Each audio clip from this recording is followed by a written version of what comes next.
Hello all, 12th of March 2017 and you're with Dan here in Essex, United Kingdom. So we've had some good temperatures of late. We've had sort of like 13, 14, 15, 16 degrees C, which for this time of year in the UK is great. And we've had quite a lot of rain as well, so of course the plants have loved this and it's moved things along a bit. And we haven't had a frost, I believe, for about a week or two, maybe even longer than that, so that's a great thing. Of course I'm still expecting one due to it being this time of year, but hopefully it'll stay away and allow everything to get a good early start. So let's have a look at what's going on here. So the purple sprouting broccoli is well and truly underway. Looks like something's getting at this though in here. You can see by the leaves all getting a little bit of the old munchies getting munched around the side. And here we go, there's a lovely big heart there in the middle, so going to be taking some of this and eating it, because this of course covers the hungry gap that you have around this time of year where there's not too much else to eat. And here once again we've got some fantastic purple sprouting broccoli here and there as well, and the kale is doing incredibly well. These are from last year but yet still producing very well, very nutritious there. Just think of all the nutrients in just one leaf of this stuff, it's so good for you. And here we have some cabbages. You can see they're starting to bulk out significantly, like that. These should be ready mid-summer time. And look at this, this is rhubarb, well and truly on the way here. So just pan the camera along just so you can see how much we've got here. You guys are getting the idea of the size of this crop. And you can see it's all coming up more and more. Probably going to separate some of these crowns and maybe put them in the backyard orchard, but certainly an early one here. I believe this is Timperley early, so quite happy with regards to how that's doing.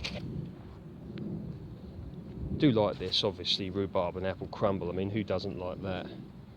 And I like it just boiled up and mixed with some nice honey.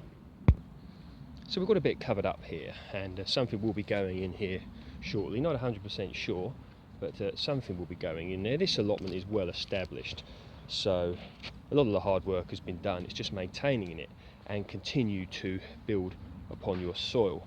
Got some beds here, some no-dig beds with some compost. This is all ready to set straight into. You can see the cardboard in there in order to help hold the moisture in the soil. And over here we have got, it's either onions or garlic, forget now, but it's all looking good, all coming on well. And over here we have some more onions or garlic, and here rhubarb, and rhubarb again. So we're going to be starting to pick this soon. Start the rhubarb. One of the best things about rhubarb is it literally crops for 6-7 months of the year, and that's a great thing. And with regards to the new allotment, as you know, I'm going to be carrying out the majority of this in the no-dig fashion, but what I've done here is just took out the weeds, the worst of the weeds, and what I've done is I've put some I put some broad beans in here, Mr. Fothergill's broad beans Whitkiam. I'll let you have a look at that. So we'll see how these do. What I'm going to do is to chuck some compost on the top of this from a compost bin just to get some nutrients in there. I'm going to give this a water. It's already been watered, but going to water it again in order to give the seeds a good start as possible. Here, goosegogs, the gooseberries are starting to leaf out. Not expecting too many crops off of these this year, probably get a few, but these will take a few years to establish. What's the saying in gardening? Long-term trend is your friend. Now here we go, this is a no-dig bed. I set some onions here, just on this side, and on this bit I'm going to put some sweetcorn probably. Bit of rhubarb coming up here, and over here I've been working on just some raised beds that were already constructed. Just took off the worst of the grass and the weeds that were on there. Got a bit more to do, these canes are already here, so maybe I'm going to grow some dwarf beans up here or something like that. Not 100% sure, but certainly, you know, going to utilise the raised beds. I mean, they're coming apart here, but you know, they're already there, and I figured that, you know, why not already use them? Yeah, I like to use pretty decent tools when I'm working here, or working anywhere really. I mean, this is a Spear and Jackson spade, and I do recommend the brand Spear and Jackson. In the majority of everything I've had from them has always been good. I mean, these forks have done quite a lot of hard work, and they still come up smiling, so I'm quite happy here.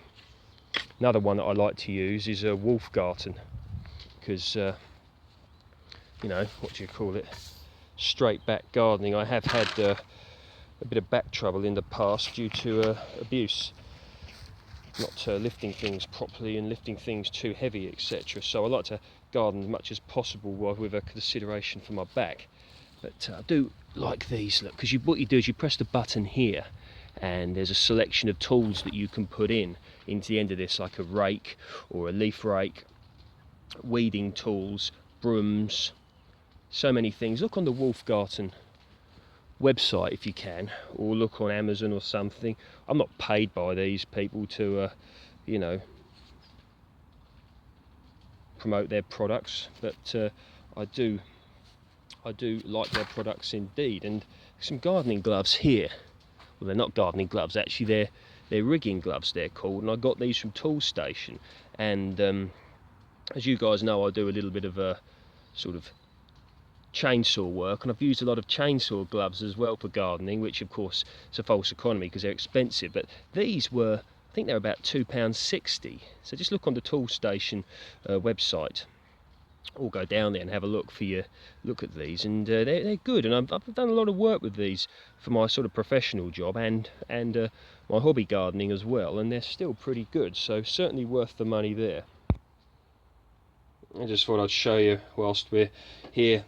This is a great tool from Wolf Garten. Of course, this one's seen better days, but you plug that in the end of the tool I showed you earlier, and you could use this for cleaning in between block paving and patio slabs. That's definitely a good tool. That's your hoe attachment. You can see how it plugs in. You can get different sized broom attachments for it as well. This is a decent one. I like to use this. Always have this with me. And this one here is a good one to clean in between like small gaps. You either use it by hand or put it in the end of the tool. Of course, if I can make a recommendation, these are Felco 2s, and these are really good secateurs, which I do recommend.